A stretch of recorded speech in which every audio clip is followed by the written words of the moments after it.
আলুর তরকারি করবে, যে এখানে আলুও ভেজে রেখেছি, পটলও ভাজা আছে, আর এখানে সব আদা, জিরের গুঁড়ো, লঙ্কা বাটা, টমেটো পেস্ট সব আছে। এই যে মশলাটা এখানে দিয়ে দিলাম, মশলাটা দিয়ে এবার কষিয়ে নিচ্ছি। কিছুক্ষণ কষিয়ে নেওয়ার পর সব ভেজে রাখা পটলগুলোও দিয়ে দিলাম। পটলগুলো একটু নাড়াচাড়া করে নেবো। একটু টক দই দিয়ে দিলাম, নাড়াচাড়া করবো।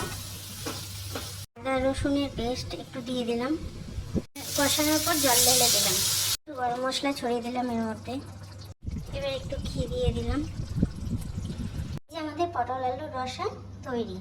মাছ ভাজা হয়ে গেছে, আর এখানে সর্ষে পোস্ত আর একটু চালমগজ মিক্স করে নিই, কালো জিরা সম্বাদ মিক্সটা ঢেলে তারপর লবণ দিয়ে দেবো, নাড়াচাড়া করবো।